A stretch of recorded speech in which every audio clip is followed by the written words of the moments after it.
दोस्तों, आपका YouTube channel the study area में आपका बहुत बहुत स्वागत है। आज मैं इस वीडियो में क्लास 10th का जो सेट नंबर 3rd है मैथ का, उसको सॉल्व करने वाले हैं। यानी मैथ का जो दो सेट है, फर्स्ट और सेकंड, वो सॉल्व हो चुका है। अगर आप उस वीडियो को नहीं देखे हैं तो जाके पहले उस वीडियो को देख लीजिए, उसका लिंक डिस्क्रिप्शन में मिल जाएगा। तो चलिए बिना देर के हुए हम लोग स्टार्ट करते हैं और सेट नंबर 3 की ओर बढ़ते हैं। सेट नंबर 3 के बाद का फर्स्ट क्वेश्चन, तो फर्स्ट क्वेश्चन आपका गुणनखंड से रिलेटेड है। बोला गया है कि 156 का गुणनखंड कीजिए और उसको गुणनफलों के रूप में लिखिए। तो चलिए हम लोग देखते हैं और ऑप्शन चूज करते हैं। आपका है 156, इसको हम लोग गुणनखंड के रूप में तोड़ेंगे। तो आप ध्यान रखिएगा कि जो लास्ट में है संख्या उस पर देखेंगे सम है कि विषम है। तो आप देख रहे हैं कि सम है, तो जब भी जाएगा तो सम से जाएगा। तो कितना हो जाएगा, 7 2 जा 14, 1 चल जाएगा, 8 2 जा 16। आप ध्यान दीजिए, फिर ए भी लास्ट में क्या है, सम है, तो ए भी 2 से जाएगा। 3 2 जा 6 और 9 2 जा 18 और आगे हो जाएगा 3 से जाएगा, 3 1 जा 3 और 3 3 जा 9 और इसको आगे करेंगे तो 13 1 जा खत्म हो जाएगा। यानी हम 156 को हम लोग लिख सकते हैं 2 × 2 × 3 × 13 इज इक्वल टू। अब देखिए आप ध्यान से, जो 2 है इसमें कितने हैं, 2 2 हैं, यानी 2 के पावर कितना लिख सकते हैं 2। 3 कितना है इसमें, तो 1 है, 3 के पावर 1। 13 कितना है इसमें, तो 1 है, यानी 13 पावर 1 हो जाएगा। यानी आपको यही दो में से ऑप्शन होगा, या तो आपका ये होगा या तो फिर ये होगा। आप ऑप्शन देखिएगा ध्यान से तो आपको मिल जाएगा। ऑप्शन नंबर आप डी देखिए, ऑप्शन नंबर डी में लिखा हुआ है 2 × 2 × 3 × 13। आपको ये चीज़ लिखा हुआ है, आपको ये चीज़ लिखा हुआ नहीं है, तो आपका ऑप्शन नंबर कौन हो जाएगा, करेक्ट डी हो जाएगा। आप इसको उतार लीजिए। उसके बाद हम लोग नेक्स्ट क्वेश्चन नंबर जो दूसरा है, दूसरा में बोला गया है कि 2 नंबर है और दोनों नंबर का एचसीएफ दिया हुआ है और उसका क्या ज्ञात करना है, एलसीएम ज्ञात करना है। अब देखिए, एक संख्या को आपको मान लेना है ए और दूसरा संख्या को मान लेना है बी।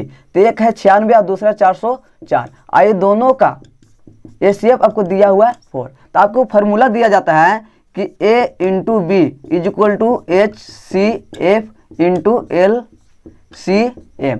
ये आपको फार्मूला है, 4 टर्म इसमें है और 3 टर्म आपको दिया हुआ है, तो एक टर्म अपने आप निकल जाता है। आप इसको देखिएगा ध्यान से, ए का मान कितना है 96, बी का मान कितना दिया है 404, एचसीएफ का मान कितना है 4 है, इनटू एलसीएम नहीं है तो इसको लिख देंगे। यही चीज़ हमको क्या करना है, फाइंड करना है। अब ध्यान से देखिए कि यहाँ मल्टीपल में है, तो इधर आएगा तो क्या हो जाएगा, डिवाइड में हो जाएगा। यानी 96 मल्टीपल 404 डिवाइड 4। अब इससे हम भाग देंगे तो 4 दूनी 8, 1 जाएगा 16, 4 कितना चल जाएगा, यानी कितना हो गया 24 × 404 हो गया, यानी 24 × 404, यानी LCM बराबर LCM।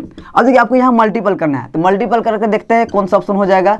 देखिए ध्यान से, तो कितना हो जाएगा 4 चौका 16, 6 हासिल 1, 0 1 हासिल 1 और 4 4 जा 16। अब 2 से करेंगे तो 8 हो जाएगा, 0 हो जाएगा और 8 हो जाएगा। आप इसको कीजिए आगे कैलकुलेशन, तो कितना हो जाएगा 6 9 6 9। अब यही आपका क्या होगा आंसर। यानी अगर हम बात करें तो यहाँ में आ जाएगा 6 9 9 6 9 6 इज इक्वल टू LCM। ये आपका क्या हो गया आंसर। अब देखते हैं हम लोग कि ऑप्शन में है कि नहीं है। तो आप ध्यान से देखिए, लाना है आपको क्या 9 6 9 6। तो ऑप्शन नंबर आप डी पर ध्यान से देखिएगा तो आपको ऑप्शन नंबर वहाँ है करेक्ट। यानी क्वेश्चन नंबर सेकंड का ऑप्शन नंबर डी क्या हो गया, करेक्ट। इसका भी आप जल्दी से स्क्रीनशॉट ले लीजिए। उसके बाद हम क्वेश्चन नंबर 3rd की बात करें तो क्वेश्चन नंबर 3rd में 3 डिजिट है, यानी 3 नंबर है। 3 नंबर में से आपको ज्ञात करना है एलसीएम। आपको एचसीएफ ज्ञात करने के लिए सबसे इजी तरीका होता है कि उसका फैक्टराइजेशन करते हैं और उसका जो कॉमन फैक्टर है और उसका लोवेस्ट पावर होता है उसको कर देते हैं। लेकिन ये जो होता है एलसीएम, उसको देखते हैं ध्यान से। एक नंबर दिया हुआ है 12, दूसरा नंबर दिया हुआ है 15 और तीसरा नंबर दिया हुआ है 21। 12 को हम लोग कैसे लिख सकते हैं, तो 2 × 2 × 3 लिख सकते हैं। इसके अलावा और कोई रास्ता नहीं है। इसको और भी एक तरीका से लिख सकते हैं 2 के पावर 2, क्योंकि 2 है इसलिए पावर कितना हो जाएगा 2। 3 के पावर कितना हो जाएगा 1। अच्छा 15 को कैसे लिख सकते हैं, तो 15 को 3 × 5। इसको और दूसरे तरीका से, तो 3 के पावर 1 और 5 के पावर 1। जो तीसरा है 21 इज इक्वल टू, उसको कितना लिख सकते हैं 3 × 7। दूसरा तरीका से 3 के पावर 1 और 7 के पावर 1। अब देखिए हमको ज्ञात करना है, देखिए एक्चुअल में एचसीएफ ज्ञात करने के लिए बोला जाता है तो आप क्या करते हैं कि कॉमन फैक्टर को देखते हैं और उसका जो लोवेस्ट पावर होता है उसको देखते हैं। आप देखिए कॉमन फैक्टर 3 है, इसका लोवेस्ट पावर भी कितना है लोवेस्ट और हाईएस्ट पावर दोनों सेम है 1, यानी इसका ऐसे कितना हो जाता 3 के पावर 3, यानी कितना हो जाएगा 3, एक कंप्लीट। अच्छा हमको ये चीज़ हमको पूछा नहीं है, हमको पूछा है LCM। तो आप देखिए ध्यान से कि कॉमन फैक्टर देखना है और उसका हाईएस्ट पावर। तो देखिए कॉमन फैक्टर तो 3 हो गया, हाईएस्ट पावर भी 1 है और लोवेस्ट पावर भी कितना है 1 है, तो सेम रखेंगे। और बाकी जितने भी इसमें टर्म है कॉमन फैक्टर के अलावा उसको क्या कर देते हैं हम लोग मल्टीपल कर देते हैं। तो आप ध्यान दीजिए 2 के पावर 2 हो जाएगा, 5 के पावर 1 हो जाएगा और 7 के पावर 1 हो जाएगा। आप इसको करेंगे तो 3 × 4 × कितना हो जाएगा 5 × 7। अब देखिए इसका मल्टीपल हो जाएगा तो यहाँ हो जाएगा 3 × 4 यहाँ हो जाएगा 35 हो जाएगा। इसका आगे मल्टीपल करेंगे तो हो जाएगा कितना 20 के 0 14 इतना हो जाएगा। इसका आगे मल्टीपल करेंगे तो 0 का 0 12 का 2 और 3 1 4, यानी यही आपका क्या है LCM। एक्चुअल में यही आपका क्या है LCM। आप ऑप्शन में देखिए ध्यान से, तो ऑप्शन नंबर आप बी देखिएगा तो ऑप्शन नंबर बी में आपको क्या है 420 है, यानी ऑप्शन नंबर बी क्या है करेक्ट है। चलिए हम लोग अगला क्वेश्चन में बात करते हैं, इसका आप कॉपी पर लिख सकते हैं। नंबर 4 की बात करें तो क्वेश्चन नंबर 4 में आपको चैप्टर नंबर फर्स्ट जो 1.1 एक्सरसाइज उससे रिलेटेड क्वेश्चन है। आपको यूक्लिड विभाजन एल्गोरिथम आपको पता होगा क्या होता है, तो A = BQ + R होता है। R क्या होता है एक्चुअल में शेषफल होता है, ये चीज़ हम लोग जान लेते हैं, उसके बाद हमको अच्छा समझ में आएगा। और इसमें जो क्वेश्चन दिया हुआ है वो शेषफल से रिलेटेड है। बोला है कि धनात्मक विषम पूर्णांक निम्न में से कौन नहीं है। आपको क्या बोला है कि विषम नहीं होना चाहिए, क्या होना चाहिए नहीं, आपको इस पर फोकस करना है। अक्सर स्टूडेंट क्या करते हैं कि लास्ट का क्वेश्चन पढ़ते नहीं है और हाँ वाला में मार के आ जाते हैं। ऑप्शन देख लेते हैं, ऑप्शन में आपको दिया हुआ है 6Q + 1 6Q + 2 6Q + 3 6Q + 5 ये दिया हुआ है। आप देखिए 1 है, R की जगह क्या है 1 है, 1 आपको क्या है तो विषम संख्या है, विषम। अच्छा इसको छोड़ देते हैं, 3 तो आपको पता होगा क्या होता है विषम होता है, ये भी नहीं होगा। हमको क्यों नहीं होगा, क्योंकि विषम हमको नहीं लेना है, इसलिए ये विषम है इसलिए वो नहीं होगा। ये 5 भी आपका क्या है विषम है, क्लियर। तब बताइए कि जो 2 बच गया वो क्या हो गया सम। और आप एक चीज़ और है, दुनिया की कोई भी संख्या को अगर 2 से डिवाइड कर रहे हैं और उसका शेषफल विषम आ रहा है तो समझिए जो डिजिट होगा नंबर होगा वो भी क्या होगा विषम। अगर सम आ रहा है शेषफल तो उसका जो जिसको डिवाइड कर रहे हैं वो भी क्या होगा सम ही होगा। तो इसका शेषफल क्या हो गया सम हो गया, तो उसका जो डिजिट होगा जो नंबर होगा जिसमें डिवाइड किया वो भी क्या होगा सम होगा। यानी इसमें सम कौन नहीं है तो ये सम नहीं है, तो इसका आंसर कौन हो जाएगा ये हो जाएगा। यानी ये जो बी है ऑप्शन नंबर करेक्ट है क्वेश्चन नंबर 4 का। इसको भी आप जल्दी से लिख लीजिए। 5 की बात करें तो क्वेश्चन नंबर 5 में आपको पूछा है शून्य।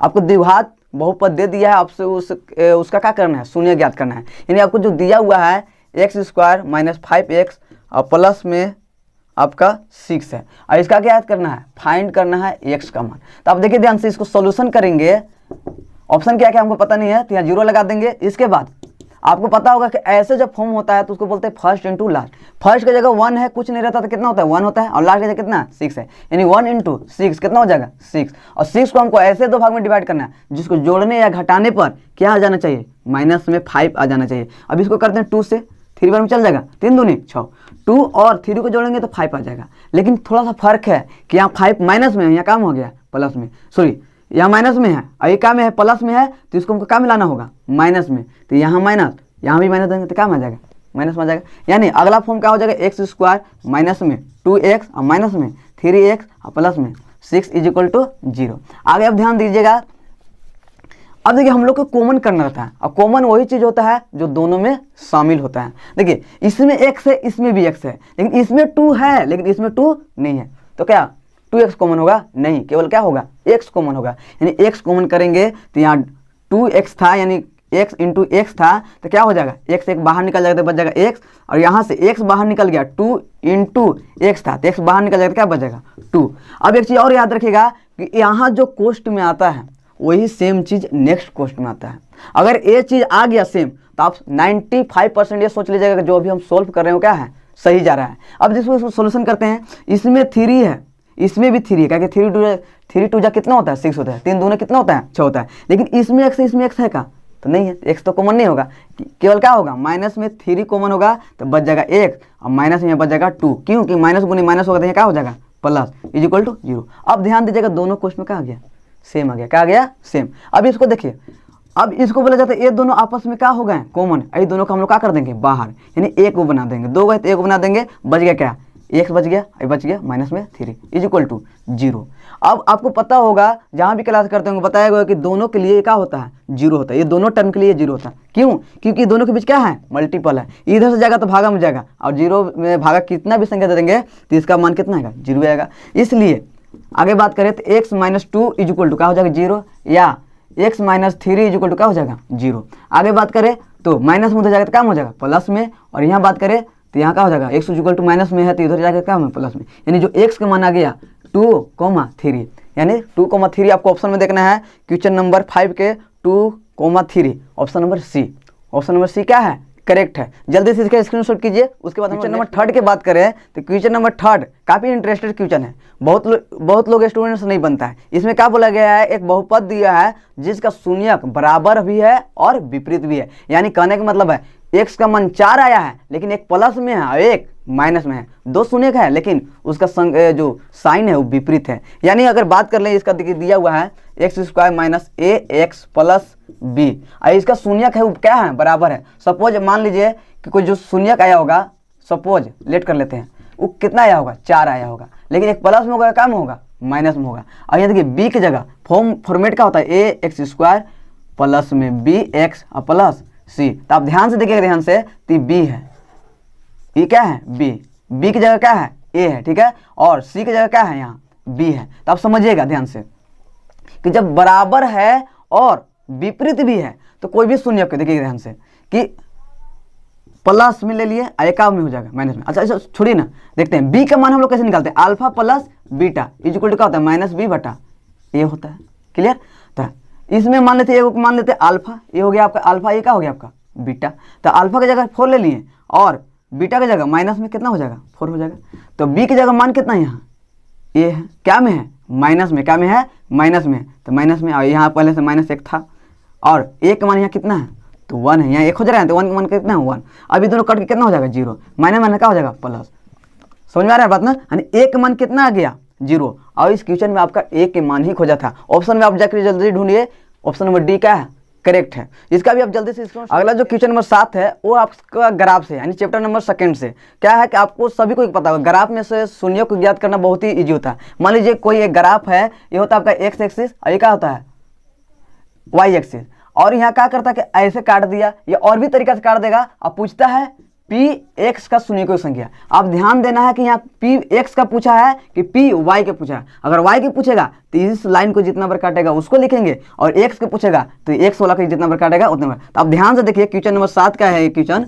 क्या है? एक बार यहाँ काटा और एक बार यहाँ काटा, यानी इसका आंसर कितना हो जाएगा? 2।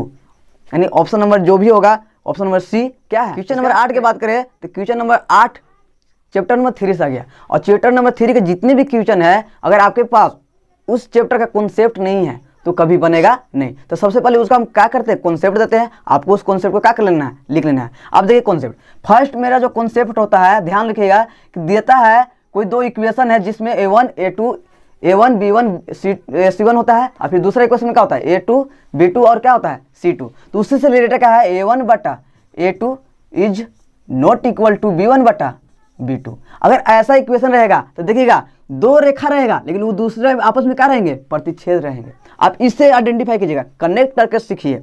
किसी चीज़ को याद रखना, कनेक्ट कीजिए कि वो दोनों है लेकिन एक दूसरे को क्या कर दिया है? प्रतिच्छेद किया है। यानी यहाँ जो ग्राफ बनेगा एक दूसरे को क्या करने रहेगा? प्रतिच्छेद करने रहेगा। क्लियर? अब इसको बात करते हैं। पूछता है कि जो रेखाएं होंगे वो क्या होंगे? तो प्रतिच्छेद रेखाएं होंगे। क्या होंगे? आपको सामने दिख रहा है, प्रतिच्छेद रेखाएं होंगे। क्लियर? अगला बात करते हैं कि वो जो रेखाएं होते हैं संगत होते हैं कि असंगत होते हैं, ये भी क्वेश्चन पूछा जाता है। तो आप देखिए कि ये दोनों एक दूसरे को क्या कर दिया? प्रतिच्छेद किया। तो कहीं तो साथ मिले होंगे ना, तो अब साथ मिलने के क्या बोलते हैं? संगत होना। यानी क्या रेखाएं हैं? संगत हैं। क्या है? संगत। ठीक है। अब इससे पूछा जाता है एक क्वेश्चन और लास्ट कि इसका हल कितना होगा। तो हल आप बताइए कि जो ये दोनों रेखाएं हैं, ये दोनों ग्राफ है, कितने बिंदु पे एक दूसरे को काटे हैं, कितने बिंदु पे एक दूसरे को स्पर्श किए हैं? एक बिंदु पर। कितना बिंदु पर? एक। यानी इसका हल कितना हो जाएगा? एक हल होगा। कितना होगा? हल। एक और इसके लिए यूज होता है अद्वितीय हल। अद्वितीय हल। आपको ऑप्शन ए भी मिल सकता है, ए भी मिल सकता है, इसलिए हिचकिचाना नहीं है। सेकेंड जो होता है कॉन्सेप्ट कि A1/A2 is equal to B1/B2 is not equal to C1/C2। अब ध्यान से देखिए इसमें क्या हुआ है कि यहाँ क्या था कि एक दूसरे को काट दिया था, लेकिन यहाँ एक दूसरे को काट नहीं रहा है, यानी सीधे जाएगा, यानी काटेगा नहीं, यानी ऐसे इसका ग्राफ बनेगा, ऐसे देखिएगा ध्यान से, एक दूसरे का पैरेलल, यानी रेखाएं पूछेगा तब क्या हो जाएगा यहाँ समांतर। कौन सा रेखा हो जाएगा? समांतर रेखाएं हो जाएंगे। दूसरी बात यहाँ क्या पूछा? संगत और संगत। अब बताओ कि इस कहीं आपस में मिलेंगे जब समांतर है तो, कहीं नहीं मिलेंगे तो क्या होगा? असंगत, यानी रेखाएं क्या हो जाएंगे? असंगत हो जाएंगे। नेक्स्ट की बात कर लेते हैं उसका हल के। अब बताओ जब कहीं मिलेंगे नहीं तो इसका कोई हल होगा क्या? मिलने के बाद ना हल होता है, इसका कोई हल नहीं होता है, यानी कहीं नहीं मिले तो क्या होंगे? कोई हल नहीं, कोई हल नहीं होगा। क्लियर? अच्छा लास्ट जो होता है A1/A2 is equal to B1/B2 is equal to C1/C2। आप ध्यान से देखिए तीनों आपस में क्या हो गए हैं? बराबर, यानी जो रेखाएं होंगे वो आपस में क्या होंगे? एक दूसरे पर होंगे। इसको फिगर समझिए, तीनों आपस में बराबर है, एक ये रेखा है और दूसरा ये रेखा है, ये जब आपस पर आ जाएंगे तो इसी को बोला जाता है ये वाला कंडीशन। क्या बोला जाता है? कंडीशन। और इसका नाम हो जाता है कि जो दोनों रेखाएं हैं क्या हैं? संपाती है। इसको आप अभी दिख रहे होंगे, लेकिन इसको ऐसे कर दें तो नहीं दिखेगा, यानी एक दूसरे के ऊपर हो गया। यही होता है आपका क्या होता है? संपाती, यानी रेखाएं क्या हो जाएंगे? फर्स्ट में हो जाएंगे संपाती। क्लियर? अच्छा सेकंड बात कर ले इसका संगत होगा असंगत। अब बताओ कि जो यहाँ रेखाएं संपाती हुए एक दूसरे पर हैं तो कितना जगह वो लोग मिले कोई पता है का? नहीं, यानी साथ में है, यानी क्या होंगे? संगत होंगे। क्या होंगे?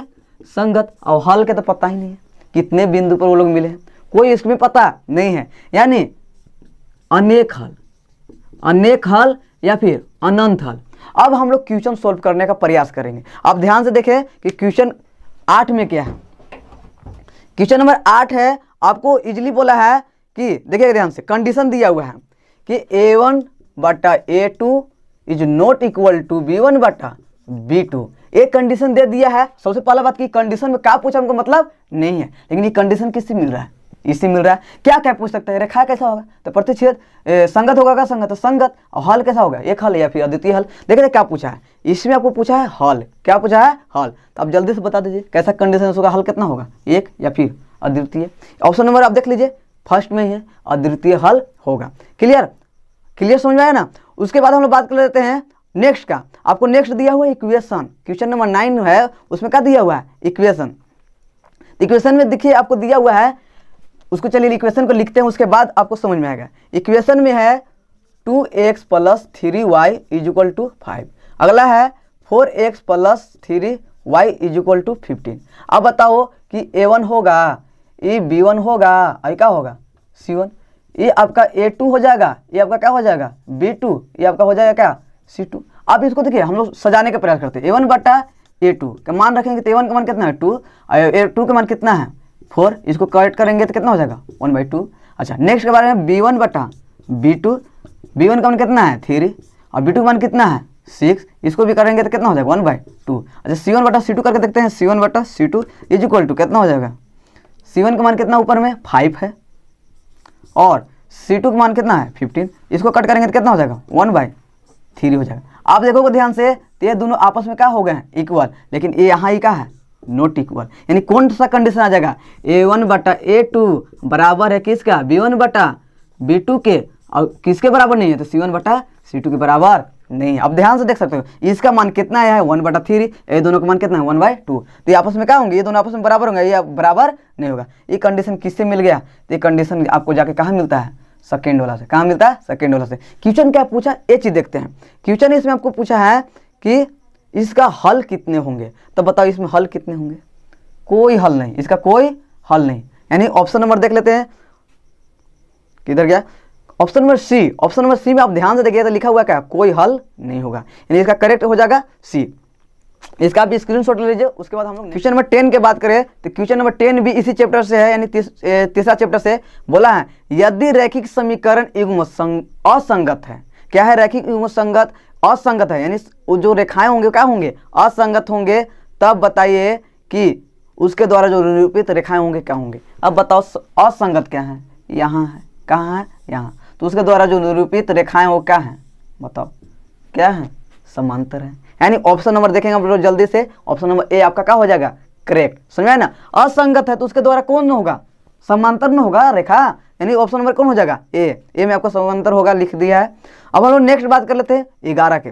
11 में बात करें तो 11 में आपको इक्वेशन दिया हुआ है, अब बोला है कि एक्स और वाई के मान करके। अब ध्यान से देखेंगे, इसको दिया हुआ है 5x - 3y = 8 और अगला दिया हुआ है 3x + 2y = 1।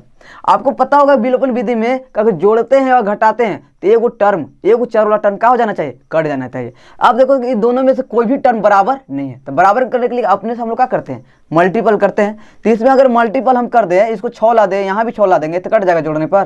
तो 6 लाने के लिए यहाँ 2 से गुना करना होगा और इसमें 6 लाने के लिए यहाँ 3 से गुना करना होगा। इसको गुना करते हैं तो कितना हो जाएगा, 10x और माइनस में 6y और कितना हो जाएगा, 8 दूनी 16। क्लियर। इसमें करेंगे 9x और यहाँ हो जाएगा प्लस में 6y = 3 एकम 3। इसको क्या कर रहे हैं, हम ऐड कर रहे हैं, तो ऐड करेंगे तो खत्म हो जाएगा, यहाँ बच जाएगा 19x = यहाँ जोड़ देंगे तो कितना होगा 19। ये 19 से 19 क्या हो जाएगा, कट जाएगा। एक्स का मान कितना आ गया आपका, 1 आ गया। ये जो आपका एक्स का मान आया ना, उसको क्या कर देंगे, कोई इक्वेशन में पुट कर दें। मान लीजिए इसका इसमें हम पुट कर दें, तो पुट करते हैं 3 गुने एक्स की जगह कितना रख देंगे 1, अच्छा, प्लस 2y = 1 है। अच्छा, 3 का 3 हो जाएगा, 2y = 1 हो जाएगा, 2y = प्लस में उधर जाएगा तो क्या हो जाएगा, माइनस में 3, यानी 2y = कितना हो जाएगा, माइनस में 2। घटाने तो आता होगा, माइनस वाला ज़्यादा इसलिए माइनस में आ गया, ये टू का हो गया खत्म, यानी y का मान कितना हो गया, -1। यानी आपका ध्यान दीजिएगा कि जो x का मान आया है 1 है और y का मान जो आया है -1 है। यही चीज़ आपको क्या कर देखना है, ऑप्शन में देखना है। देखिए ध्यान से आप, ऑप्शन नंबर 11 का जो फर्स्ट है ए, उसमें बोला x = 1 और y = -1, यानी ऑप्शन नंबर ए आपका क्या हो गया, करेक्ट हो गया। अब इसका भी आप जल्दी से स्क्रीनशॉट कर लीजिए। उसके क्वेश्चन नंबर 12 का अगर हम बात करें तो क्वेश्चन नंबर 12 में बोला गया है कि रैखिक समीकरण युग्म जिसका कोई हल नहीं होता है क्या कहलाता है। तो अब बताइए कि जिसका कोई हल नहीं होता है वो क्या कहलाता है। ऑप्शन के हिसाब से संगत कहलाता है, असंगत कहलाता है, संपाती कहलाता है, या इनमें से कोई नहीं। तो जिसका कोई हल नहीं है, देखिए ध्यान से, वो क्या कहलाता है, असंगत। क्या कहलाता है, असंगत। यानी ऑप्शन नंबर बी क्या है, असंगत है। यानी 12 का ऑप्शन नंबर बी क्या हो जाएगा, करेक्ट हो जाएगा। अब हम लोग बात करते हैं क्वेश्चन नंबर 13 के। इसमें दिया हुआ है कि दो इक्वेशन दिया हुआ है, उसमें एक्स और वाई का मान ज्ञात करना है। एक इक्वेशन है आपका x + y = 7 और दूसरा इक्वेशन x - y = 1। इसको क्या कर देंगे, ऐड कर देंगे विलोपन विधि से। आप लोग पढ़ेंगे अच्छे से, तो ऐड करेंगे तो इसे क्या हो जाएगा, खत्म। यहाँ 2x बच जाएगा, इसको ऐड कर देंगे कितना हो जाएगा 8। इसे काटेंगे तो कितना चल जाएगा 4 बार में, यानी x का मान कितना आ गया 4। अभी जो x के मान आया एक्चुअल में, इसको किसी भी इक्वेशन में हम क्या कर देते हैं, पुट कर देते हैं। मान लीजिए फर्स्ट वाला हम पुट करते हैं तो x की जगह 4, y = कितना हो जाएगा 7। क्लियर। अब देखिए 4 प्लस में हो जाएगा तो क्या हो जाएगा माइनस में, यानी y = 7 माइनस कितना हो जाएगा 4, यानी y = कितना हो जाएगा 3। यानी जो आ गया आपका मान x = 4, y = 3। आपको यही चीज क्या करना है, ऑप्शन में देखना है, x = 4 और y = 3। ऑप्शन नंबर देखते हैं 4 3 आया ना, 4 3, यानी ऑप्शन नंबर आपका कौन हो गया, सी। ऑप्शन नंबर कौन हो गया आपका। क्वेश्चन नंबर 14 की बात करें तो क्वेश्चन नंबर 14 में आपको कुछ इक्वेशन दिया हुआ है जिसको सॉल्व करके बताना है कि इसमें से कौन द्विघात बहुपद है, कौन क्वाड्रेटिक इक्वेशन है। ठीक है, तो आप देखिए ध्यान से कि फर्स्ट आपको दिया हुआ है, फर्स्ट का अगर सॉल्व करें तो देखिए आप ध्यान से, दिया हुआ है x + 1 = 1 + x + 1 का होल स्क्वायर दिया हुआ है, और दिया हुआ है 2 × x - 3, ये दिया हुआ है। इसको सॉल्व करते हैं तो कितना हो जाएगा, a + b का होल स्क्वायर पर टूट जाएगा, तो x का स्क्वायर और फिर प्लस में क्या हो जाएगा 2x, क्या कि 1 है तो इसका यहाँ कोई काम नहीं रह जाएगा, फिर 1 का स्क्वायर, तो 1 का स्क्वायर 1 ही होता है। 2 से वो एंट्री करा देंगे तो क्या हो जाएगा 2x माइनस में 6। अब ध्यान से देखो कि प्लस में ये क्या में है, ये भी प्लस में, तो ये दोनों बराबर के एक दूसरे के अपोजिट थे, आपस में क्या हो जाते हैं, कट जाते हैं। यानी जो अगला बच गया x² प्लस में 1 = माइनस में 6। आगे बात कर लें तो x² प्लस में 1, आई माइनस इधर आएगा तो काम हो जाएगा, प्लस में 6 हो जाएगा = 0। आगे देखें तो x² प्लस में 7 = 0। अब आप लोग बोलोगे कि सर जो द्विघात बहुपद का रूप होता है ax² plus bx plus c = 0। तो इसमें तो b है ही नहीं सर, x और टर्म, तो b है। आप देखो तो पहले x² plus 0x plus 7 is equal to 0। बस क्या है कि b की जगह क्या आ गया है 0, और 0 से x गुना होगा तो क्या हो जाएगा 0, इसलिए यहाँ नहीं है। तो बताइए कि जो ऑप्शन नंबर ये है आपका क्या हो जाएगा करेक्ट। आप जो 3 ऑप्शन बचे उसको भी सॉल्व करके देखेंगे। अगर उसमें कहीं डाउट होता है तो आप कमेंट सेक्शन में बता दीजिएगा, हम उस पर नेक्स्ट वीडियो में उस पर बात। क्वेश्चन नंबर अगर 15 की बात कीजिएगा तो क्वेश्चन नंबर 15 में आपको के का मान ज्ञात करना है। इक्वेशन में के है उसका क्या करना है, मान ज्ञात करना है। आप देखिए ध्यान से, इक्वेशन हम लिख देते हैं एक बार, 3x स्क्वायर माइनस प्लस में के एक्स है और माइनस में 4 इज इक्वल टू कितना है 0। अब इसका एक मूल आपको दे दिया है, यानी मान सकते हैं x इज इक्वल टू कितना दे दिया है, 1 दे दिया है, 1 हमको पता नहीं है। अब बताओ b की जगह आपको क्या यूज हुआ है, के हुआ है, हुआ कि नहीं हुआ है। अब बताओ b की जगह के हुआ है तो b की जगह तो हमको पता नहीं, यानी समझिए तो हमको b ज्ञात करना है। तो आपको पता होगा कि एक टर्म होता है alpha into beta is equal to क्या होता है c/a होता है ना। अब बताओ कि इसमें से हम मान लीजिए इसको अल्फा मान लेते हैं, कोई दिक्कत, ये वो टर्म तो होगा ना कोई, अल्फा या बीटा, तो हम मान ली क्या है अल्फा है, तो उसको लिख देंगे 4 इंटू क्या हो जाएगा बीटा इज इक्वल टू, अब ध्यान दीजिए सी की जगह क्या है माइनस में 4 है, ए की जगह कितना है 3 है, दिक्कत किसी को। अब देखिए ई 4 से ई 4 क्या हो जाएगा आपका कट जाएगा, क्या कि मल्टीपल में, तो बीटा इज इक्वल टू बच जाएगा आपका क्या -1/3। ये आपका आ गया बीटा, आपका एक आ गया बीटा, एक हो गया अल्फा। एक चीज़ और आप लोग जानते होंगे, बी ज्ञात करने के लिए फॉर्मूला होता है alpha plus beta is equal to -b/a। जानते कि नहीं जानते, जानते हैं बिल्कुल। अब देखिए ध्यान से कि अल्फा हम लोग मान लिए 4 को और बीटा की जगह क्या आ गया -1/3 is equal to minus B की जगह क्या है के है, तो के लिख देंगे, ए की जगह क्या है 3 है तो 3 लिख देंगे। अब देखिए ध्यान से इसका एलसीएम लेंगे तो कितना हो जाएगा 12 -1 हो जाएगा, और बटा में कितना हो जाएगा 3 इज इक्वल टू माइनस के बटा में कितना हो जाएगा 3। ए से ही क्या हो जाता है कट जाता है, क्योंकि दोनों डिवाइड में है एक दूसरे को अपोजिट है, यानी बराबर के एक दूसरे, दोनों एक दूसरे के अपोजिट साइड में है, तो कट जाएगा, कितना बच जाएगा यहाँ 11 बच जाएगा इज इक्वल टू माइनस में के। अब अगर के को पॉजिटिव में करें तो माइनस में क्या हो जाएगा 11, यानी ऑप्शन नंबर में देखते हैं कि माइनस में 11 कौन है। देखिए आप देखिए ध्यान से, तो ऑप्शन नंबर ए में आपको क्या मिल गया -11, यानी ऑप्शन नंबर क्या हो गया आपका करेक्ट हो गया। जल्दी से इसका क्वेश्चन नंबर अगर हम 16 की बात करें तो उसमें आपको 2 मूल दे चुका है और पूछा है कि नीचे दिया गया है इक्वेशन, इन चारों इक्वेशन में से वो दोनों जो मूल है किसका है। तो सिंपल सा मान है कि x का मान आता है, यहाँ दिया हुआ है 2 -2, तो जो x का मान आया है अगर इस x का मान पुट करेंगे इक्वेशन में और वो संतुष्ट हो जाएगा, यानी जितना खो जाता है उतना आ जाएगा, तो समझिए उस इक्वेशन का ही होगा मूल।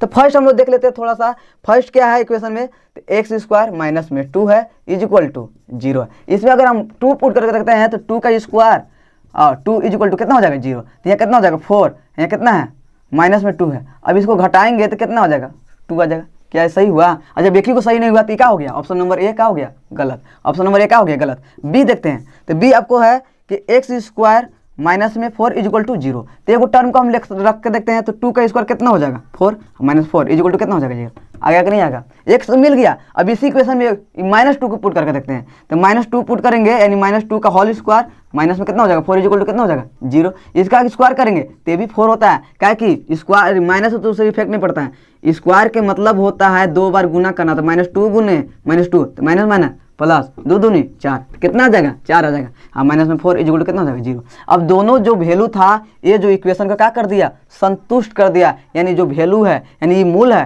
किस इक्वेशन का है, ऑप्शन नंबर बी में जो इक्वेशन है उसका है, यानी ऑप्शन नंबर बी आपका क्या हो जाएगा करेक्ट। आगे सॉल्यूशन करने की जरूरत नहीं है, आपको इच्छा है तो आप ट्राई कर सकते हैं, वो आप पे डिपेंड। क्वेश्चन नंबर 17 की बात करें तो इसमें इक्वेशन दिया हुआ है और मूल का प्रकृति को बताना है कि क्या होगा। तो मूल की प्रकृति ज्ञात करने के लिए, पता करने के लिए हम लोग को डी ज्ञात करना रहता है। डी कहने का मतलब विभिक्तर, यानी हम पहले इक्वेशन लिखते हैं 4x स्क्वायर प्लस में 4x प्लस में 1 इज इक्वल टू क्या हो जाएगा 0। अच्छा आपको पता होगा कि डी इज इक्वल जो फॉर्मूला होता है बी स्क्वायर माइनस 4ac होता है। ए की जगह 4 है, बी की जगह 4 है और सी की जगह 1 है, तो रखते हैं डी इज इक्वल टू क्या होता है, तो कितना हो जाएगा 4 का स्क्वायर, ठीक है। अच्छा यहाँ 4 हो जाएगा, ए की जगह कितना है 4 इंटू सी की जगह कितना है 1, यानी कितना हो जाएगा डी इज इक्वल टू 16, किससे लिखा गया 4 इंटू 4 होगा ना, यानी कितना होगा 16 इंटू 1 कितना होगा 16 हो जाएगा, यानी आपस में कट के कितना हो जाएगा डी इज इक्वल टू 0। अब कंडीशन थोड़ा सा हम बता देते हैं आप लोग के इसके लिए, तो यहाँ भी 3 कंडीशन होता है। एक कंडीशन होता है डी ग्रेटर देन 0, दूसरा कंडीशन होता है डी इक्वल टू 0 और थर्ड कंडीशन होता है डी लेस देन 0। अगर डी 0 से बड़ा है तो जो मूल का अस्तित्व होगा वो वास्तविक होगा, वास्तविक और भिन्न। भिन्न कहने का मतलब अलग, ठीक है। अगर डी बराबर हो जाएगा तो वास्तविक तो होगा ही, लेकिन जो मूल होगा वो क्या होगा, एक्चुअल में बराबर होगा। यानी एक आया 4 तो दूसरा भी क्या आएगा 4, डिफरेंट नहीं होगा। एक आया 2 प्लस में तो दूसरा भी क्या आएगा 2 प्लस में ही, ठीक है। तो इसका क्या होगा, इसका भी मूल हो जाएगा आपका वास्तविक और समान। समान का मतलब बराबर।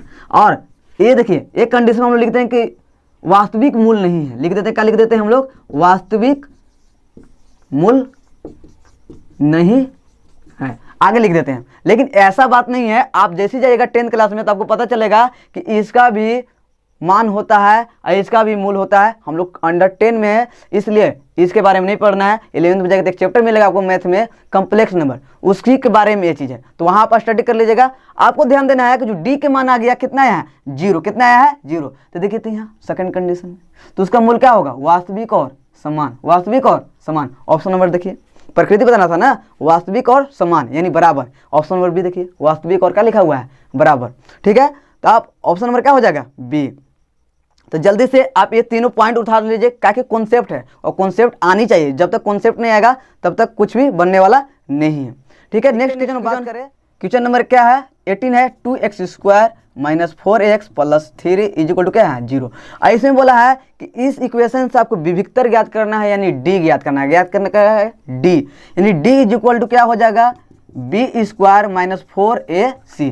अब देखिए अभी तुरंत बता दें कि आगे वाला ए होता है, बी होता है, क्या होता है सी, तो डायरेक्ट मान रखते हैं। बी का मान कितना है -4, तो -4 का स्क्वायर हो जाएगा 4 इंटू ए का मान कितना है 2 इंटू सी का मान कितना है 3, यानी डी इज इक्वल टू कितना हो जाएगा 16 माइनस 4 दूनी 8 8 3 24, कितना हो जाएगा 24।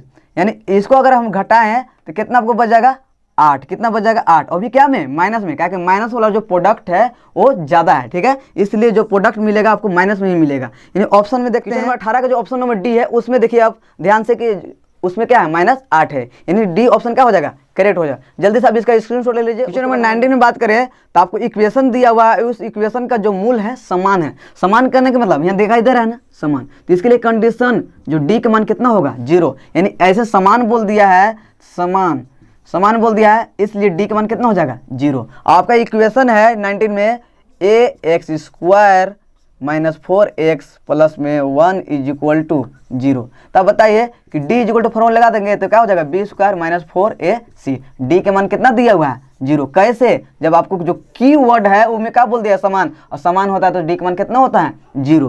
देखिए अब ध्यान से, तो b का मान यहाँ कितना है -4 है, इसका स्क्वायर कर देंगे, फिर 4 इंटू ए का मान कितना है a है, हमको a ही फाइंड करना है। c का मान कितना है 1, तो 0 कितना हो जाएगा यहाँ 16 हो जाएगा, और माइनस में 4a होगा। अब देखिए माइनस में 4a हो गया तो इसको उधर ले जाएंगे ना, तो कितना हो जाएगा प्लस में 4a हो जाएगा, यानी कितना हो जाएगा 16। 4 से डिवाइड कर देंगे कितना हो जाएगा 4 यानी a के जो मान आया आपका क्या आ गया 4। ऑप्शन देखते हैं कौन सा है 19 के, तो ऑप्शन नंबर डी आपका क्या है करेक्ट। ऑप्शन नंबर डी में आपका क्या है 4 है। जल्दी से इसका स्क्रीनशॉट कीजिए। उसके बाद हम लोग क्वेश्चन नंबर 20 की बात करें तो 20 में आपको इक्वेशन दिया हुआ है, द्विघात समीकरण दिया हुआ है, उसका क्या करना है मूल ज्ञात करना है। इक्वेशन है x² माइनस 3x प्लस 2 है इज इक्वल टू 0 है। यहाँ फर्स्ट की जगह 1 है और लास्ट की जगह कितना है 2, यानी 1 इंटू 2, इसको करेंगे तो कितना आ जाएगा 2 आ जाएगा। इसको हमको ऐसे दो बराबर भागों में डिवाइड करना है जिससे ये डिवाइड भी हो जाए और जोड़ने या घटाने पे कितना आ जाए -3 भी आ जाए। तो 2 से करते हैं तो 2 1 हो जाएगा, और 2 और प्लस 1 करते हैं तो कितना आ जाएगा 3। लेकिन फर्क क्या है कि माइनस में या क्या में है प्लस में, तो इसको क्या कर देंगे माइनस में लाने के लिए दोनों को माइनस कर देंगे तो क्या आ जाएगा माइनस। तो देखिए ध्यान से, तो x² माइनस में x और फिर माइनस में 2x प्लस में 2 इज इक्वल टू 0। अब हम लोग फैक्टराइजेशन करेंगे तो क्या हो जाएगा, इसको हम लोग x को बाहर निकालेंगे, गुणनखंड करेंगे तो x को बाहर निकालेंगे, दोनों में x शामिल है तो यहाँ से तो x निकल जाएगा, x बच जाएगा क्योंकि डबल थे और यहाँ केवल एक x था तो इसलिए क्या बच जाएगा 1 इंटू।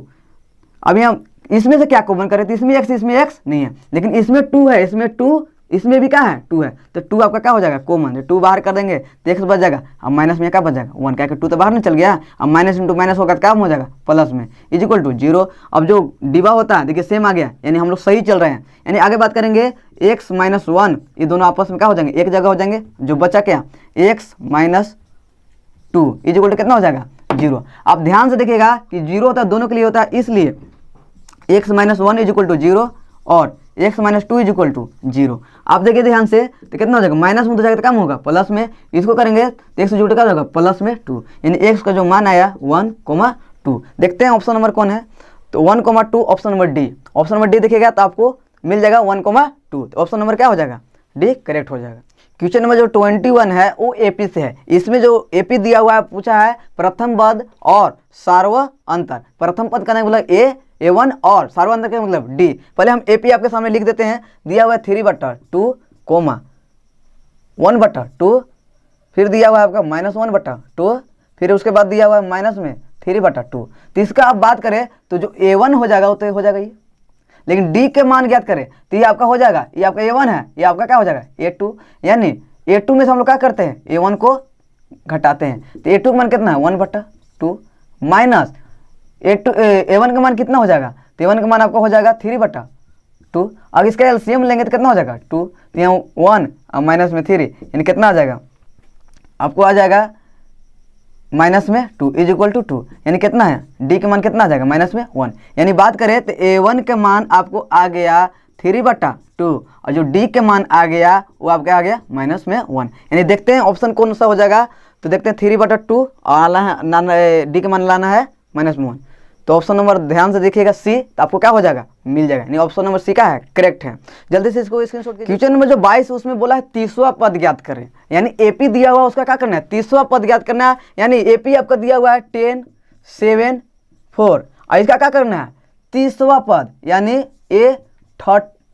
A30 क्या करना है ज्ञात करना है। तो बताओ A1 दिक्कत, ये दोनों को जो बीच का डिफरेंस है अगर इसको निकालो अच्छा से तो A2 माइनस क्या हो जाएगा A1। A2 के जगह क्या है 7 है और माइनस में A1 की जगह क्या है 10 है, यानी डी के मान आपका क्या हो जाएगा माइनस में 3 आएगा। यानी अब हम बात करें A30 के, यानी 30वां पद ज्ञात करने के लिए, तो A30 इज इक्वल टू होता है A1 प्लस एक कम हो जाता है 29D। ये आप फॉर्मूला पढ़े होंगे ठीक है।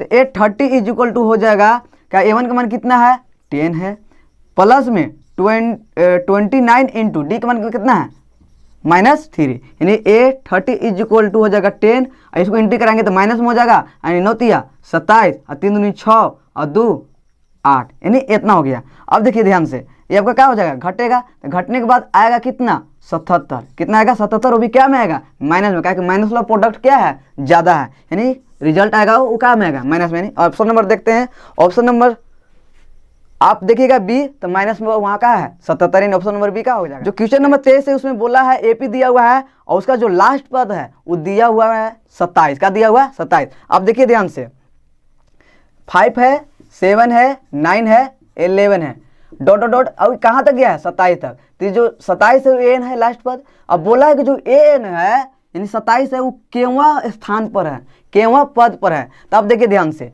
तो आपको A1 के मान 5 हो जाएगा, D के मान 2 हो जाएगा। कैसे, क्या कि 2 बढ़ रहा है सब में, तो कितना हो जाएगा D के मान 2, A1 के AN के मान कितना हो जाएगा 27। अब बताओ कि AN वाला फार्मूला आपको याद है A1 plus N minus 1 into D, तो AN का मान कितना है देखिए ध्यान से 27, A1 का मान कितना है 5 प्लस एन का पता नहीं है एन छोड़ देंगे, डी का मान तभी तुरंत निकालें कितना 2। देखिए अभी देखिए प्लस में इधर आएगा तो क्या हो जाएगा माइनस में 27 minus 5 is equal to enter करा देंगे तो 2n और माइनस में 2, अभी घट जाएगा, घटने के बाद बच जाएगा आपका 22। अब देखिए यहाँ माइनस में इधर जाएगा तो कम हो जाएगा प्लस में, तो प्लस में आ जाएगा तो 2 इज इक्वल टू कितना होगा 2n, इससे ही जुड़ जाएगा तो कितना हो जाएगा 24 हो जाएगा, यानी 2n, इससे काट देंगे तो 12 बार में चल जाएगा, यानी n का मान कितना आ गया 12। यानी जो 12वां पद होगा एक्चुअल में कौन होगा 27 होगा, कौन होगा 27। यहाँ 5 से स्टार्ट है, 2 का डिफरेंट बढ़ा के गया है। अब 12 पद पर जाएंगे तो आपको क्या मिलेगा 27 मिलेगा, चौथा पद पे 11 है, इसी बढ़ते जाएंगे तो 12वां पद पर जैसे जाएंगे तो आपको क्या मिल जाएगा 27 मिल जाएगा। यानी ऑप्शन देखते हैं, ऑप्शन नंबर ए में भी आपका क्या है ब्राह्मण लिखा हुआ है, यानी ऑप्शन नंबर ए का हो गया, करेक्ट हो गया। जल्दी से आप इसका क्वेश्चन नंबर 24 की बात करें तो इसमें योग ज्ञात करने की बात बोल रहा है। आपको एन की संख्या दे दिया गया, और जब एन की संख्या दे दिया जाता है तो हम लोग का आसान हो जाता है बनाने के लिए। तो एन की संख्या इसमें बोला गया है 22 है। क्वेश्चन आपको स्क्रीन पर दिख रहा होगा, ठीक है। तो आप देखिए ध्यान से, एपी है आपका 8 3 -2 और बोला है कि प्रथम 22 पदों का ज्ञात कीजिए, यानी एन के मान आपको दिया हुआ है 22, आपको क्या करना है, एस एन फाइंड करना है। तो एक जगह 8 और कम हो रहा है, कम कब होगा, जब हम जोड़ेंगे -5 तभी ना कम होगा, -3 आएगा। देखो 8 में से अगर -5 घटाएंगे तभी ना +3 आएगा, यानी जो डी के मान आ जाएगा कितना हो जाएगा, -5। ध्यान से देखो, अब आपको एस एन का फॉर्मूला लगाना है। तो क्या होता है फॉर्मूला, एस एन बटा 2a plus into n-1 into D. अब देखो ध्यान से, S N is equal to N का मान कितना है, 22 है, 2 हो जाएगा, 2 इंटू ए का मान कितना दिया हुआ है, 8 है, प्लस कोष्ट में एन रहेगा, एन का मान कितना है, 22 है, -1 इंटू डी का मान कितना है, -5 है। अब ध्यान देना कि S N is equal to, इसको डिवाइड करेंगे तो 11 दूनी कितना हो जाएगा, 22। इसको अगर करेंगे तो 8 दूनी कितना हो जाएगा, 16। प्लस का प्लस रहेगा, यहाँ बच जाएगा आपको 21, और 21 गुने कितना है, -5 है, तो 21 पचे कितना होता है, 105। तो काम होगा माइनस में होगा, काम होगा माइनस में, यानी जो बचेगा यहाँ माइनस में 105, 21 पचे 105। कैसे, यहाँ एक घट जाएगा तो 21 बचेगा, 21 से गुना करेंगे 21 से 5 से, तो 21 पचे कितना होता है, 105 होता है। अब देखो ध्यान से आगे, S N is equal to 11, अच्छा इसका कैलकुलेशन तो 16, ये प्लस से इंटू माइनस, यानी माइनस हो जाएगा 105। क्लियर। आगे देखते हैं, S N is equal to 11 into, अब इसको घटाएंगे तो माइनस में आएगा, सबसे पहली बात घटाने के बाद कितना आएगा, अब ध्यान दीजिए, तो आ जाएगा आपको 1 यहाँ से लेंगे तो कितना 15, 9 बच जाएगा, और यहाँ बच जाएगा आपको 9 में से 8 बच जाएगा, यानी 89। अब इतना का वो क्या करना है, गुना करना है। तो गुना कीजिएगा आप, तो 11 9 99 होता है, हासिल कितना हो गया 9, 11 8 88, और 9 जोड़ देंगे तो 88 और कितना हो जाएगा 97, कितना हो जाएगा 97, वो भी क्या में, माइनस में। देखते हैं ऑप्शन है कि नहीं है। तो अगर बात करें हम option number D, option number D की बात करें तो वहाँ क्या है, माइनस में 997 भी है, और यहाँ भी क्या है, माइनस में 997, यानी ऑप्शन नंबर डी आपका क्या हो गया, करेक्ट हो गया। ठीक है। अब जो अगला क्वेश्चन है 24, वो आपको ऑब्जेक्टिव टाइप ऐसी है, लैंग्वेज वाला क्वेश्चन है। बोला है कि सब समान भुजाओं वाले सभी बहुभुज समरूप होते हैं। यदि, अब थोड़ा सा सोचो कि समरूप बोला है तो उसका भुजा क्या होता है, समानानुपाती होता है कि बराबर होता है, क्या होता है। तो आपको याद होगा कि सर्वांगसम में बराबर होता है, लेकिन समरूप में क्या होता है, समानानुपाती। तो इसमें ऑप्शन आप चूज कर लीजिए, ऑप्शन नंबर ए क्या है, समानानुपाती होता है। तो ऑप्शन नंबर क्या हो जाएगा, करेक्ट हो जाएगा। यही पूछा था उनकी संगत भुजाएं क्या होंगे, तो क्या होंगे, समानानुपाती हो जाएंगे, ऑप्शन नंबर करेक्ट ये हो जाएगा। अब क्वेश्चन नंबर 26 की बात करें तो एक त्रिभुज है जिसका साइड के अनुपात में भुजा दिया हुआ है, उस भुजा को ज्ञात करना है और बताना कि ऑप्शन में से कौन सा ऑप्शन सही होगा। तो देखिए हम देख लेते हैं, एक ट्री एंगल है, देखिएगा ध्यान से आप, ए बी सी, इसको एक प्रतिच्छेद किया जिसका नाम क्या है, डी ई। क्लियर।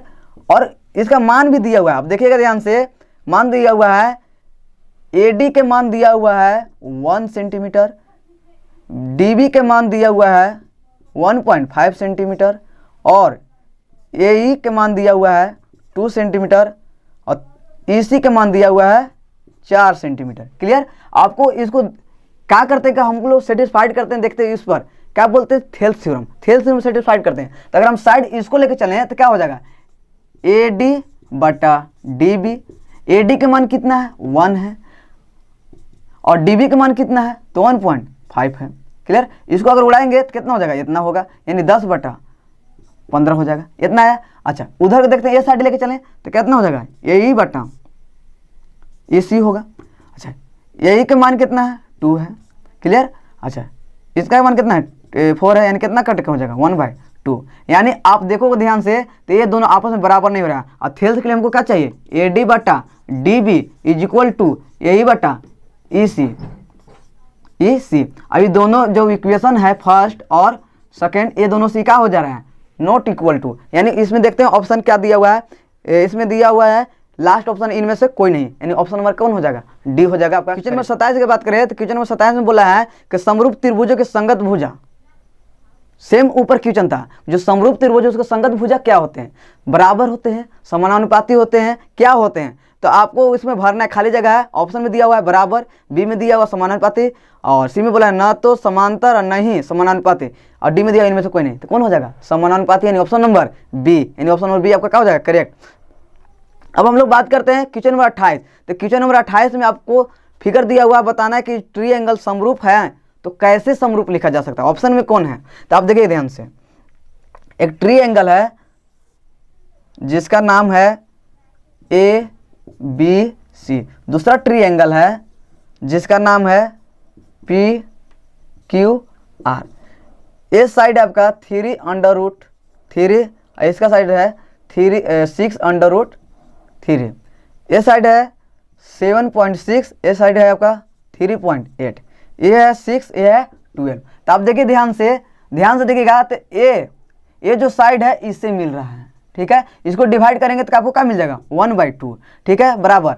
अच्छा, इससे अगर इसको डिवाइड करेंगे तो कितना मिल जाएगा 1/2। अच्छा, इससे इसको डिवाइड करेंगे तो कितना मिल जाएगा, ये 3 से कितना हो जाएगा, इसको भी क्या मिल जाएगा 1/2, क्या अंडर रूट क्या हो जाएगा खत्म। अब बताइए जब अनुपात में हो गया तो समरूप होगा, लेकिन लिखेंगे कैसे, इसमें पूछा लिखने का तरीका कैसे होगा।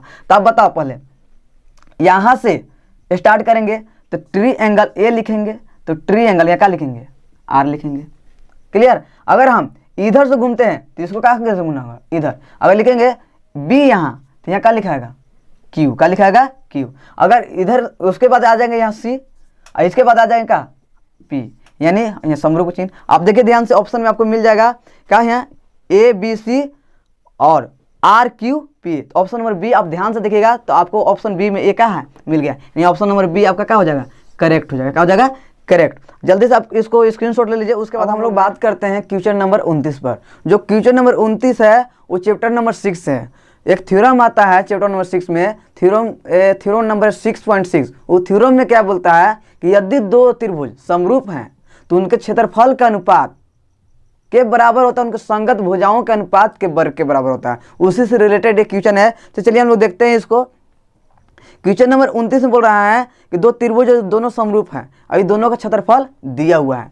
एक का क्षेत्रफल दिया हुआ है, देखिएगा ध्यान से, एक ट्रायंगल लिख देते हैं जिसका नाम है ए बी सी, इसका दिया हुआ है 64 सेंटीमीटर स्क्वायर। एक त्रिभुज और है जिसका नाम क्या है डी ई एफ, इसका क्षेत्रफल दिया हुआ है 121 सेंटीमीटर स्क्वायर। अब ध्यान से देखिएगा, इसमें एक चीज और दिया हुआ है, जो ई एफ है इसका मान दिया है 15.4 सेंटीमीटर। अब आपका बी सी का मान क्या करना है फाइंड करना है। तो बताइए कि इसका संगत ये वाला होगा, बी सी का संगत ई एफ साइड होगा कि नहीं होगा, होगा। तो अब रिलेट करते हैं जो थ्योरम, उसको थ्योरम को क्या करते हैं हम लोग यूज करते हैं। आप देखिएगा ध्यान से, लिखेंगे area of triangle A B C बटा में area of triangle D E F, क्या हो जाएगा। तो जो संगत साइड है जिसको हमको फाइंड करना है उसी को हम लोग क्या करते हैं रिलेट करते हैं। तो क्या हो जाएगा, ऊपर में हो जाएगा बी सी और नीचे में क्या हो जाएगा ई एफ का होल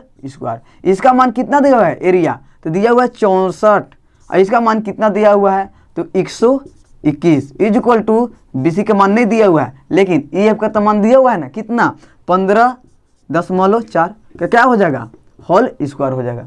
अब ये स्क्वायर है, अगर इसको स्क्वायर को हम क्या कर दे हटा दे तो इधर क्या हो जाएगा अंडर रूट आ जाएगा। तो क्या करते हैं इसको हम हटा देते हैं, हटाने के बाद इधर आ गया अंडर रूट। और देखिए 64 का अंडर रूट कितना होता है 8 होता है, आप लोगों को सभी को पता होगा, क्योंकि 8 का स्क्वायर करते हैं तो कितना हो जाता है 64। तो 64 का अंडर रूट करेंगे तो कितना हो जाएगा 8, यानी कितना हो जाएगा 8 और 121 का हो जाता है 11 इज इक्वल टू हो जाएगा बी सी बटा में 15.4। अब देखिए भागा में इधर आएगा तो कम हो जाएगा गुना में हो जाएगा, यानी 8 बटा में 11 into 15.4 is equal to B C. अब डिवाइड कीजिएगा आप इसको तो कितना में चल जाएगा 1 बार में, और यहाँ से जाएगा तो 44 हो जाएगा, नहीं 4 बार में, यानी 1.4 बार में क्या हो गया चला गया। अब 8 से इसको क्या कर देना है गुना कर देना है, तो 8 4 जा 32 के 2 हो जाएगा हाथ में 3 और 8 का 8 और 3 11 यानी 11, यानी कितना हो जाएगा 11.2 centimetre is equal to B C, यानी जो बी सी के मान आएगा 11.2 सेंटीमीटर आएगा। ऑप्शन देखते हैं तो ऑप्शन नंबर आपका ए में ही क्या है 11.2 सेंटीमीटर है। आप जल्दी से स्क्रीनशॉट ले लीजिए, उसके बाद हम लोग नेक्स्ट क्वेश्चन नंबर 32 की बात करें तो क्वेश्चन नंबर 32 में बोला है कि एक समबाहु त्रिभुज है जिसका साइड दिया हुआ है 20 सेंटीमीटर। अब बताओ समबाहु त्रिभुज के तीनों साइड क्या होते हैं, आपस में बराबर होते हैं, तो एक 20 सेंटीमीटर है तो तीनों साइड कितना हो जाएगा 20 सेंटीमीटर। लेकिन यह साइड पूछा नहीं है, उस समबाहु त्रिभुज के मध्यिकाएं पूछा है। यानी एक समबाहु त्रिभुज बनाते हैं, देखिएगा ध्यान से आप, सपोज कि क्या है समबाहु त्रिभुज है, इसका एक मध्यिकाएं है, इसी का क्या पूछा है मान पूछा है, इसी मध्यिकाय का क्या पूछा है मान पूछा है। तो आप बताइए कि जब ए 20 सेंटीमीटर है तो ये भी कितना होगा 20 सेंटीमीटर, ये भी आपका कितना हो जाएगा 20 सेंटीमीटर। आप बताएं मध्यिकाएं अगर निकाल, अब समबाहु त्रिभुज ऐसे पढ़े होंगे तो उसमें बताया जाता है कि समबाहु त्रिभुज की मध्यिकाएं इज इक्वल टू √3a/2 होता है।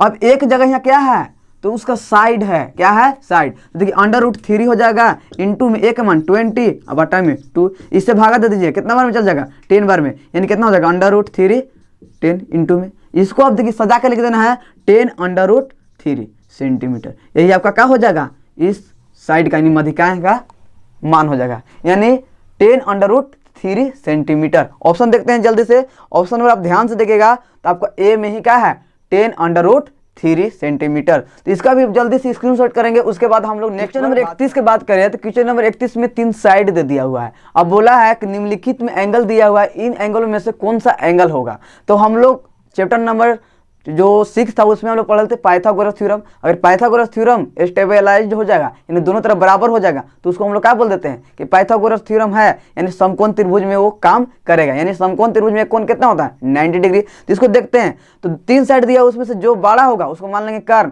और उस दोनों छोटा होगा उसको लंब और क्या मान लेंगे आधा। तो देखिए इसमें आपको दिया हुआ है AC सबसे क्या है बड़ा है, उसके बाद AB है उसका स्क्वायर कर देंगे, उसके बाद क्या कर देंगे BC का स्क्वायर। AC का मान दिया हुआ है 13 और AB का मान दिया हुआ है 12 और कितना BC का मान दिया हुआ है 5। इसका 113 के स्क्वायर करेंगे तो 169 हो जाता है, और 12 के करते हैं तो 144 हो जाता है, और 5 के करते हैं तो 25 हो जाता है। 169 इज इक्वल इसको कर दीजिएगा जोड़ दीजिएगा तो 169 मिल जाएगा। 5 और 4 9 और 2 और 4 6 और 1 का 1, यानी क्या हो गया ये आपस में बराबर हो गया। यानी जो ये जो तीनों साइड हैं यहाँ 13 है 13 सेंटीमीटर है, ये 12 है, ये क्या है 5 है, यानी यहाँ कितना बनेगा 90 डिग्री। यानी जो इसमें एंगल होगा वो क्या होगा 90 डिग्री होगा। यानी ऑप्शन में आप ध्यान से देखिएगा तो ऑप्शन नंबर ए में आपको दिया हुआ है 90 डिग्री 90 डिग्री, यानी ऑप्शन नंबर ए क्या हो जाएगा करेक्ट हो जाएगा। इसका भी जल्दी से आप कॉपी कर लीजिए। उसके बाद हम लोग नेक्स्ट की बात करते हैं। क्वेश्चन नंबर जो 32 है 32 में बोल रहा है कि वृत्त को 2 बिंदुओं पर प्रतिच्छेद करने वाली रेखा को क्या कहते हैं। तो आप बताइए कि एक वृत्त है और उसको 2 बिंदुओं पर प्रतिच्छेद कर रहा है, क्या कर रहा है 2 बिंदु पर, एक बिंदु यहाँ एक बिंदु यहाँ। अब 2 बिंदु पर क्या कर रहा है प्रतिच्छेद कर रहा है। अब सिंपल से वर्ड में बोले हम तो क्या कर रहा है कि वृत्त को छेद कर रहा है, क्या कर रहा है छेद। तो इसका नाम क्या हो जाएगा छेदक रेखा। क्या नाम हो जाएगा छेदक, यानी इसी रेखा को हम लोग बोलते हैं छेदक रेखा। क्या बोलते हैं छेदक रेखा। यानी ऑप्शन में देखना है छेदक रेखा है कि नहीं है। तो क्वेश्चन नंबर 32 का आप ऑप्शन देखिएगा बी तो आपको करेक्ट मिल जाएगा। नहीं ऑप्शन नंबर बी में क्या लिखा हुआ है छेदक रेखा, यानी क्या हो जाएगा ऑप्शन नंबर बी करेक्ट हो जाएगा। और हम लोग बात करते हैं इसी से रिलेटेड नेक्स्ट क्वेश्चन है। बोल रहा है उस क्वेश्चन में कि एक वृत्त है जिसका त्रिज्या 10 सेंटीमीटर है, एक वृत्त है जिसका त्रिज्या 10 सेंटीमीटर है। क्वेश्चन नंबर 33 आप ध्यान से देखिए 10 सेंटीमीटर उसका त्रिज्या है, और बोला कि त्रिज्या को लेकर उसके जो समांतर रेखाएं होंगे, सपोज इसको मिटा देते हैं कि यहाँ से एक समांतर स्पर्श रेखा है, एक यहाँ है समांतर स्पर्श रेखा है। तो ये दोनों को जो बीच की दूरी है कितना होगा। तो बताइए यहाँ सेंटर होगा तो जो त्रिज्या है यहाँ 10, ये भी त्रिज्या यहाँ भी 10, तो दोनों के बीच की दूरी कितना हो जाएगा 10 10 20, यानी 20 सेंटीमीटर। कितना हो जाएगा 20 सेंटीमीटर। देखते हैं क्वेश्चन नंबर 33 में। तो आपको ऑप्शन नंबर बी देखिए ध्यान से, तो वहाँ कितना है 20 सेंटीमीटर, यानी ऑप्शन बी क्या हो जाएगा करेक्ट हो जाएगा। अब हम लोग बात करते हैं इसी से रिलेटेड क्वेश्चन नंबर 34 बोल रहा है यदि एक बिंदु P से O केंद्र वाले वृत्त पर PA और PB स्पर्श रेखा परस्पर 80 डिग्री पर क्या करती है झुकती है कोण बनाती है, तो कोण POA के ज्ञात कीजिए। देखिए पहले हम फिगर छाप देते हैं। एक वृत्त है जिसका एक बाह्य बिंदु है जिसका नाम है P, यहाँ से 2 स्पर्श रेखा खींचा जा रहा है। एक स्पर्श रेखा का नाम है PA और दूसरा स्पर्श रेखा का नाम है पी ए और दूसरा का नाम क्या है पी बी, और इस वृत्त का जो सेंटर है वो है ओ। और यहाँ जो कोण बन रहा है वो बन जा रहा है आपका 80 डिग्री। और बोला कि जो कोण ज्ञात करना है कोण पी ओ ए, यानी हमको इसको क्या करना होगा मिलाना होगा, और इस कोण को क्या करना हमको फाइंड करना है। अब बताओ कि यहाँ त्रिज्या और स्पर्श रेखा के बीच जो कोण बनता है वो कितना होता है 90 डिग्री। आप लोगों को पता होगा, थ्योरम पढ़ लोगे। अच्छा बताइए कि एक त्रिभुज ही बन गया, एक त्रिभुज ये बन गया, दोनों त्रिभुज में आप चलिएगा तो दोनों त्रिभुज क्या हो जाते हैं सर्वांगसम हो जाते हैं। क्या हो जाते हैं सर्वांगसम, कैसे त्रिज्या आपस में बराबर, पी ओ कॉमन 90 डिग्री और यहाँ भी 90 डिग्री क्या हो जाएगा बराबर, यानी RHS के दोनों ट्रायंगल क्या हो जाएंगे सर्वांगसम हो जाएंगे। और जब सर्वांगसम हो जाते हैं तो उसका सभी कोण आपस में क्या हो जाते हैं बराबर, यानी यहाँ 80 है तो इसका मान लिखे तो 40 हो जाएगा और इसका मान लिखे तो 40 हो जाएगा, क्या बराबर ना होगा। अब बताओ कि यहाँ 40 यहाँ 90, ट्रायंगल बन जाएगा POA में, तो दो एंगल मिल गया तो कौन POA नहीं ज्ञात होगा। बताओ कि 40 90 कितना हो जाएगा 130, 130 को 180 में से क्या कर देंगे घटा देंगे, यानी 40 को 90 को प्लस में कौन POA को जोड़ेंगे तो कितना हो जाएगा 180 डिग्री। ये दोनों जोड़े 130 डिग्री हो जाएगा, प्लस में कौन POA इक्वल कितना हो जाएगा 180 डिग्री। अभी 130 डिग्री उधर जाके क्या हो जाएगा घट जाएगा, यानी कौन POA equal to 180 degree minus में 130 डिग्री इक्वल टू 50 डिग्री। ये आपका क्या हो जाएगा आंसर। ऑप्शन आप ध्यान से देखिएगा तो ऑप्शन नंबर ए आपका क्या हो जाएगा करेक्ट। ऑप्शन नंबर ए में ही आपको क्या दिया हुआ है 50। तो जल्दी से आप इसका स्क्रीनशॉट कर लीजिए। उसके बाद हम लोग क्वेश्चन नंबर 35 की बात करें तो क्वेश्चन नंबर 35 आप ध्यान से देखिए, स्क्रीन पर वीडियो क्वेश्चन दिख रहा होगा। बोल रहा है क्या कि किसी वृत्त के एक दिए गए बिंदु पर कितनी स्पर्श रेखा खींची जा सकती है। एक वृत्त है और उसमें एक पॉइंट आपको क्या किया गया है दिया गया है, उस पॉइंट से कितने स्पर्श रेखा खींचा जा सकता है। तो आपको जहां भी पढ़ रहे होंगे पढ़ाया गया होगा कि एक बिंदु से एक ही स्पर्श रेखा खींचा जा सकता है, फिर भी हम यहाँ समझाने का प्रयास करते हैं। देखिए ध्यान से, एक वृत्त है, मान लीजिए आपको यहाँ एक पॉइंट दे दिया गया, ऐसे स्पर्श रेखा खींचना है। क्या खींचना है स्पर्श रेखा। आप समझिए स्पर्श रेखा नहीं उसको क्या करना चाहिए स्पर्श, यानी यहाँ से इसका स्पर्श रेखा खींचते हैं तो इस प्रकार से हो जाएगा। क्या इसको इस प्रकार से खींचेंगे तो स्पर्श रेखा होगा नहीं, ये आपका स्पर्श रेखा हुआ स्पर्श रेखा। लेकिन दो बिंदु पर जैसे प्रतिच्छेद करता है तो उसका नाम क्या हो जाता है छेदक रेखा। क्या हो जाता है छेदक रेखा। समझिए चीज बात को। तो एक बिंदु पर कितनी स्पर्श रेखा खींची जा सकती है तो 1 यानी एक। ऑप्शन में आप ध्यान से देखिएगा तो ए में लिखा हुआ कितना 1, यानी ऑप्शन नंबर ए क्या हो जाएगा आपका करेक्ट हो जाएगा।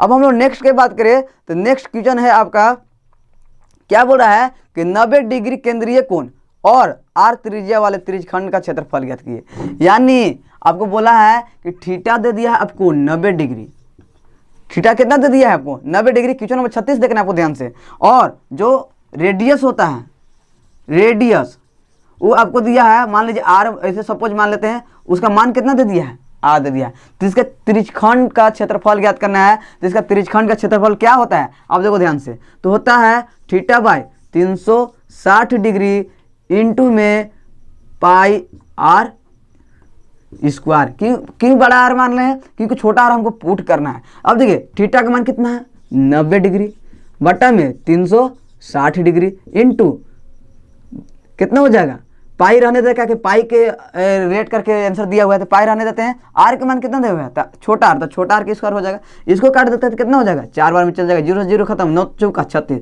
यानी जो आपका रिजल्ट आएगा यहाँ देखिए लिखते हैं कितना आएगा 1/4 पाई आर स्क्वायर, या फिर आ सकता है पाई आर स्क्वायर बटा में 4। यही दो में से आपको कोई एक ऑप्शन में होगा। तो आप ध्यान से देखें ऑप्शन नंबर क्वेश्चन नंबर 36 को option number B, option number B देखिएगा तो क्या लिखा हुआ पाई आर स्क्वायर बटा में 4, यानी आपको ये चीज दिया हुआ है, यानी ऑप्शन नंबर बी आपका क्या हो जाएगा करेक्ट हो जाएगा। जल्दी से इसको आप नोट कर लीजिए। बात हम लोग कर लेते हैं क्वेश्चन नंबर 37 का। क्वेश्चन नंबर 37 में बोला गया है कि किसी वृत्त का त्रिज्या 7 सेंटीमीटर दिया है, तो उस वृत्त का सबसे बड़ी जीवा का मान कितना होगा। अब सोचो त्रिज्या दिया हुआ है और जीवा का मान पूछ रहा है, थोड़ा सा डिफिकल्ट जैसा लग रहा हो लेकिन एकदम डिफिकल्ट नहीं है। आपको कॉन्सेप्ट होना चाहिए वृत्त का कि सबसे बड़ी जीवा बोलते किसको है।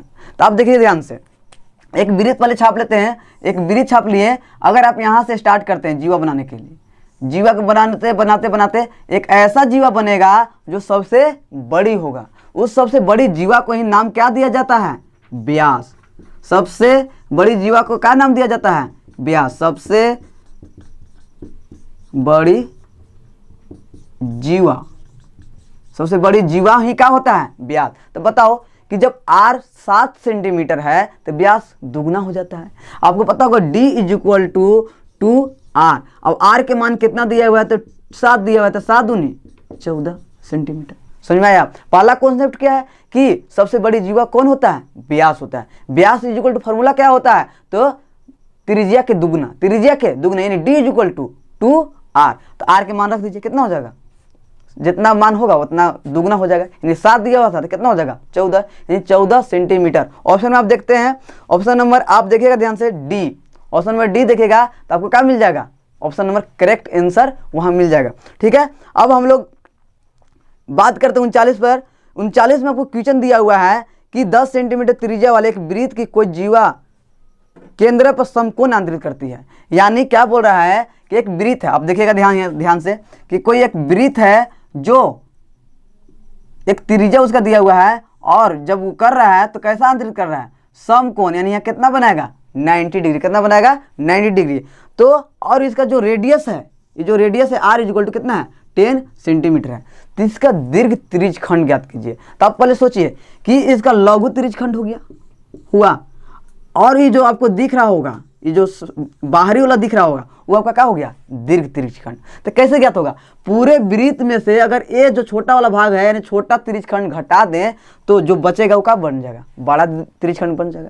ये नहीं बचेगा। तो आप देखिए पहले हम इसका फाइंड करते हैं। इसको फाइंड करने के लिए जो फॉर्मूला होता है, यहाँ 90 डिग्री दिया हुआ है तो लिखते हैं theta by 360 degree into pi r square. एक चीज और ध्यान देना है कि यहाँ पाई का मान क्या पुट करना है? 3.14। आपको क्वेश्चन में ही आपको क्या कर दिया है? बोल दिया गया है। तो देखिए तो लिखते हैं थीटा का मान कितना हो जाएगा? 90। क्यों 90 लिख रहे हैं? क्योंकि बोल रहा है कि 90 डिग्री पर क्या कर रही है? आंतरित कर रही है। समकोण पर क्या कर रही है? आंतरित कर रही है। और समकोण का मतलब ही क्या होता है? 90 डिग्री होता है। तो 90 डिग्री हो जाएगा बटा में 360 इंटू पाई के मान 3.14 इंटू आर के मान कितना लेना है? तो आर के मान लेना है 10।